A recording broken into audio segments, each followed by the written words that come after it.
Ladies and gentlemen, if they don't cruise, they don't lose. But on June 6, 20... Yeah, this is what she opened with. Ladies and gentlemen, if they don't cruise, they don't lose. If they don't cruise, they don't bruise. This, I'm not entirely sure what she meant with this. Yeah. But on June 6, 2023, Emma Hernandez, who was just a week shy of being 3 months, a child who can't crawl, who can't walk, can't even roll over, was found to have 3 rib fractures that were healing. On her left side, she had classic metaphyseal lesions of both of her legs. They're also called corner fractures. And she also had a healing fracture of her right foot, the first metatarsal, which is right behind the big toe. Now, between the June of 2023 and up until trial, baby Emma, they found the mutation, the gene mutation, which causes deficiencies in her body. Between then and this trial, they found additional diagnosis, which the state did not care one bit about. They found everything needed to just let the case go, but due to, I don't know, stupidity, entitlement, and the complete inability to admit they were wrong, they went ahead anyway. On June 6, 2023, the defendants took Emma Hernandez, their daughter, to Dr. Chunduri of Sunshine Pediatrics. An appointment had been made because Emma Hernandez had felt a soft spot to her head. Now, Dr. Chunduri thought it was a little odd because this was the Hernandez's second child. And every parent would know that all babies have a soft spot to the head at that age. And this is a blatant lie from the prosecutor. Blatant lie. What Mother Hernandez, what she told the pediatrician was, it felt odd. Not that it had, that it was a soft spot, but this baby Emma's soft spot felt odd. So what the prosecution is trying to infest the jury with is that Mother Hernandez didn't know that babies have a soft spot. Blatant lie. So when they came to the appointment and Emma Hernandez pointed out that the soft spot to the head was not on the top of the head, but to the side, she became slightly concerned. And Dr. Chunduri asked further questions. And the Hernandezes then explained that the baby has had problems with swelling to the scalp, that she's had swelling to the face. Dr. Chunduri asked further questions, and the mom then mentions that the child has a swollen leg, that she won't move as much as her other leg. And Dr. Chunduri notices that one leg is thicker in girth than the other leg. She asks further questions about that. And Ms. Hernandez then points out that the child that she believes that the child's foot is crooked, that there's something wrong with the child's foot. And Mr. Hernandez says, oh, no, there's nothing wrong with that foot. Dr. Chunduri, the state agency will tell you that she did not see anything wrong with that foot at the time. And then Mr. Hernandez says, oh, by the way, she also had a bruising behind her ear last week, approximately a week ago. I was received to voluntarily show a photo of bruising behind the ear. Now, for Dr. Chunduri as a pediatrician, that sets all sorts of alarms. And at that point in time, she suspects non-accidental trauma or child abuse. And so she informs the Hernandezes to go to CHOA and send Emma to be checked out. In between that time, she also alerts CHOA's emergency room and lets them know that she does not see this bruising on the child currently, but that there was a photo that was shown and that there are concerns there. The Hernandezes show up to CHOA emergency room, where the ER then asks questions of Ms. Hernandez, why are you here today, what happened? Were there any reasons to be concerned about these injuries? Were there any falls, drops, all of which Ms. Hernandez denies? They run x-rays on the child, and that is when they observe these fractures of the child. So at that point in time, the ER is concerned and suspects non-accidental trauma and calls social work. One thing that I have to add in here. When they're talking about non-accidental trauma. Now, non-accidental trauma means, and should only mean, kid didn't trip and fall.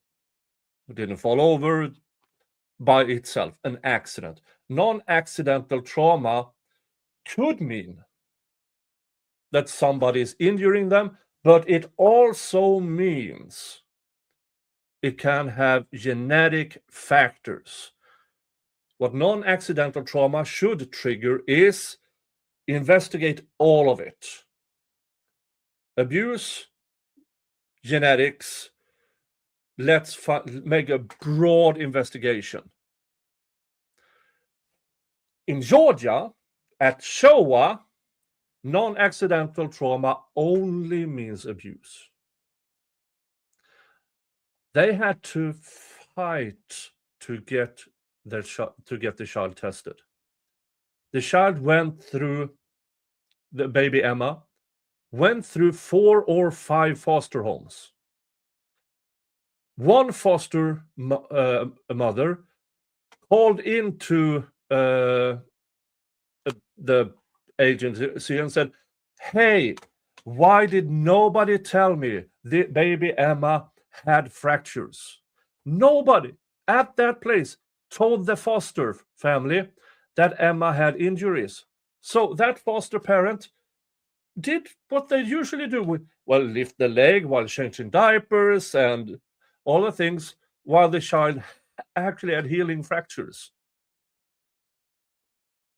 That in itself, seriously. And when that foster parent sounded the alarm for this, "Hey, you're doing something stupid," they removed the foster parent from the registry.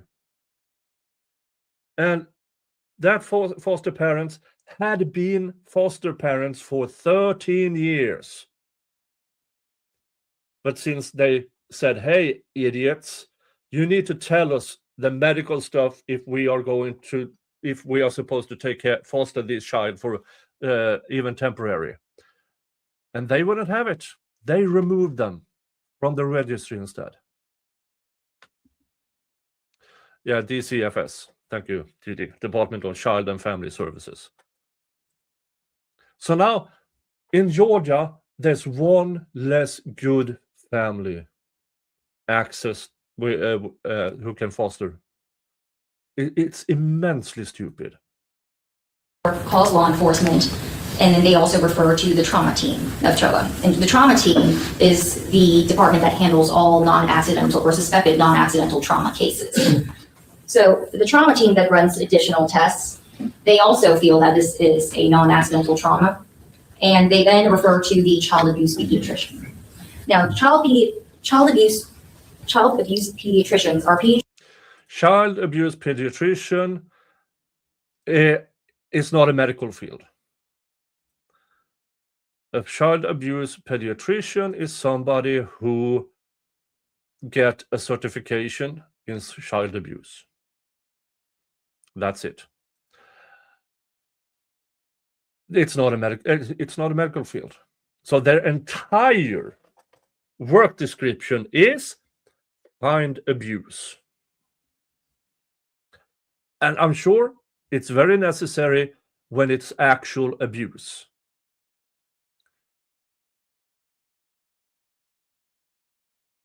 But if they can't change tracks when the diagnosis are start to rolling in with a genetic mutation, deficiencies, etc., and they can't change tracks, okay,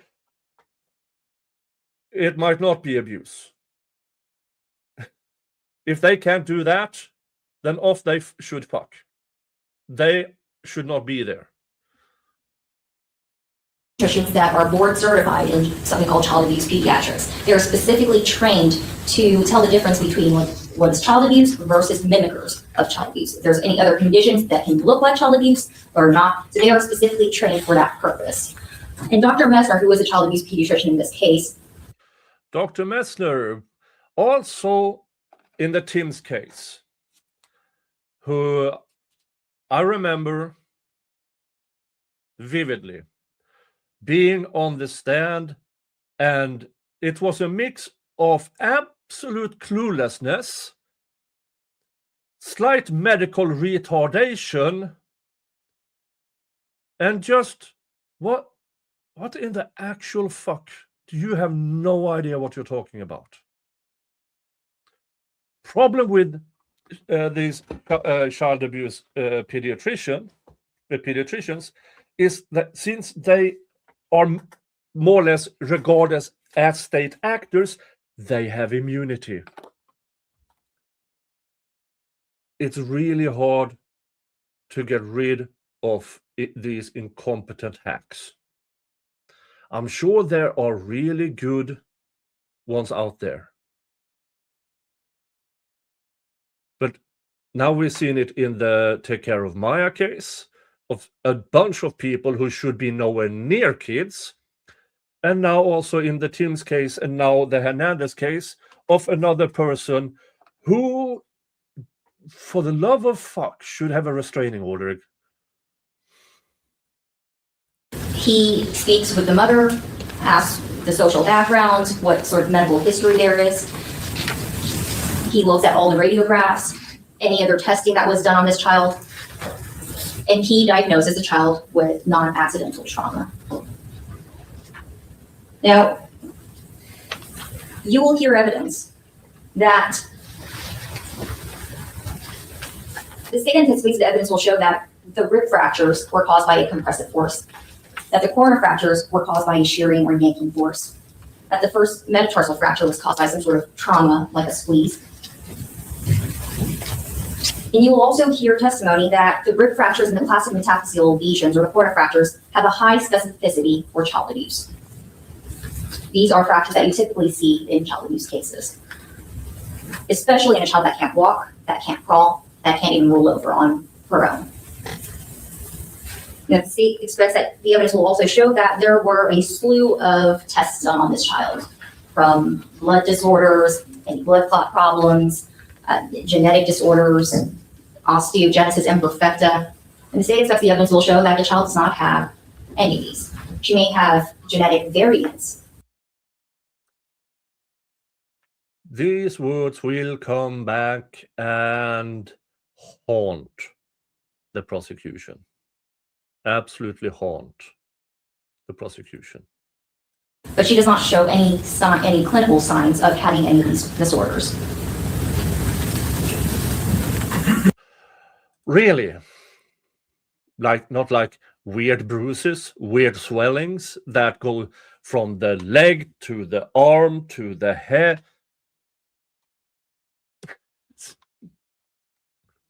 The state expects that you will also hear that the child did have low vitamin D levels. But you will also hear that it was not so low to the point that it was affecting her bones. Spoiler. It was very low. But apparently the child abuse pediatrician determined that, in his opinion, it wasn't affecting the bones. That the radiographs show no abnormality with regards to her bone health, other than the fractures itself.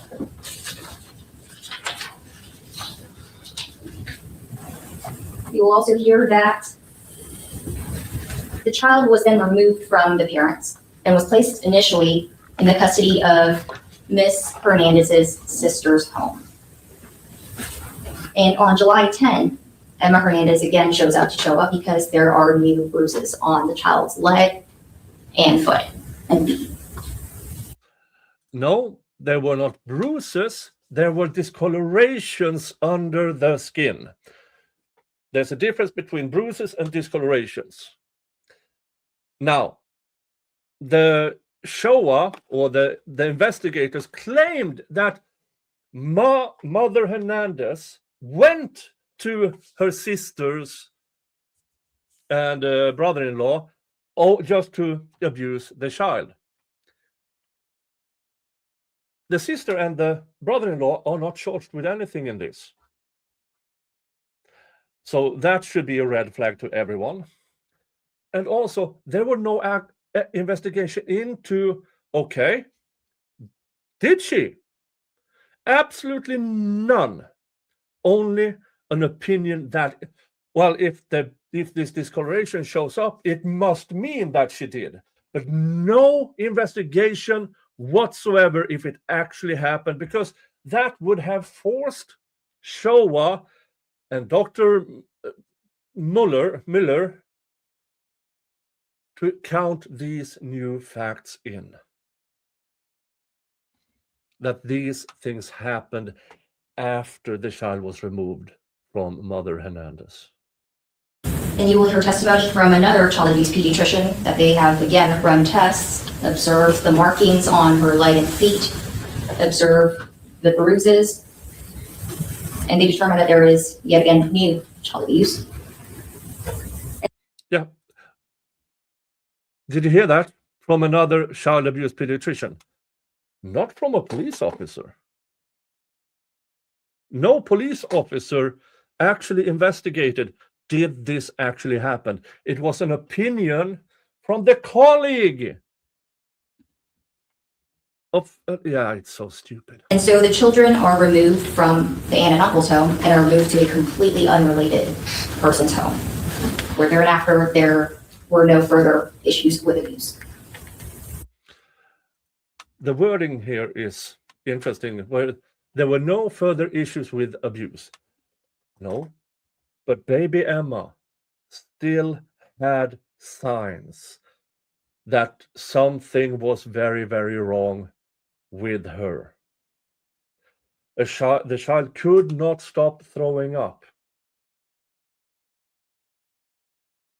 The child was put on a 70th, baby Emma, at 3.5 months old, was put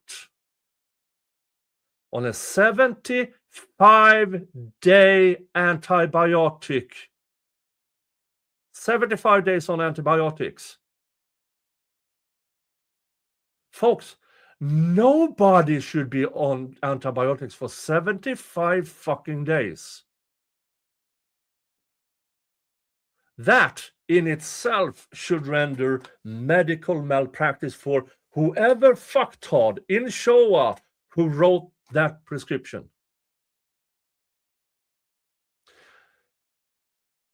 So for 75 days, even in the new foster homes, and the treating pediatrician at Showa, the child is still sick. Something is going on with the child. You don't put a 3.5-month-old on a month, 2.5 months of antibiotics, if everything is diddly fine. But they still claimed abuse. Ladies and gentlemen, in presenting the case, the state will try to keep this in chronological order. Unfortunately, with there being so many doctors and scheduling issues, it's not going to be in the same order of events. So I would ask that you keep in mind that any June incidents are in reference to the initial call or initial child abuse, that any July incidents are going to be after the child was placed in the aunt and uncle's home. And then after that is with other non-family foster care.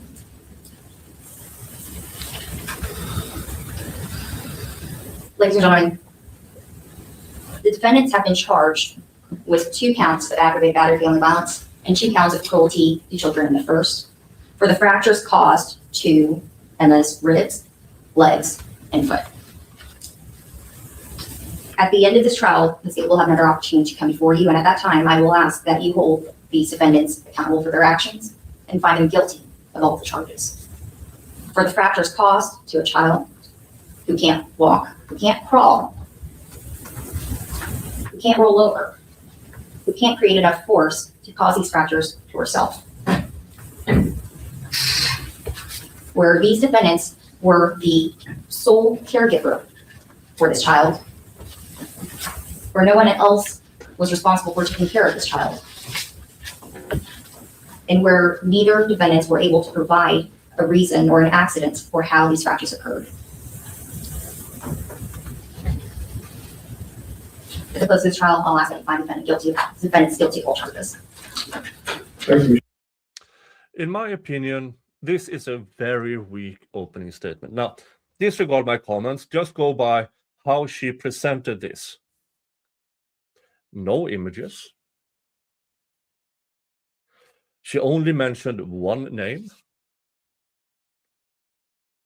I mean, usually, if strong evidence, you go through, okay, you also have to go through what, and already here, counteract what you believe the defense will bring forward, which is their own actual experts in the field.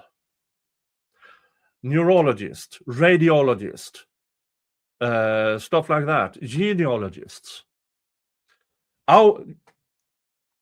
Folks, I found out that this is a criminal trial where they want to hold the Hernandez parents criminally responsible for baby Emma's injuries. They do not call a single police officer, not the lead detective, not anybody. And the reason is this. According to Jennifer and Megan, the lead detective in this case was first demoted, and I believe even removed for being for incompetence and making shit up in child welfare investigations. So the state doesn't have a cop to put on the stand to show how did you investigate this. All you have, the state has, is their medical personnel claiming that baby Emma's genetic deficiencies and genetic mutations had nothing to do with it. It must have been. That in itself is reasonable doubt. And I don't know about this prosecutor, but it seems like this prosecutor has a tendency to lose these cases. And maybe it is because generally parents who actually abuse their children plead out quickly, while innocent people take it to trial. Now, this prosecutor, and one of the reasons why it took so long to get to trial is that she had a child of her own during this investigation, and she wanted to be the one who tried this case. Now, in about 18 years, I want to know from her child what she was like as a mother.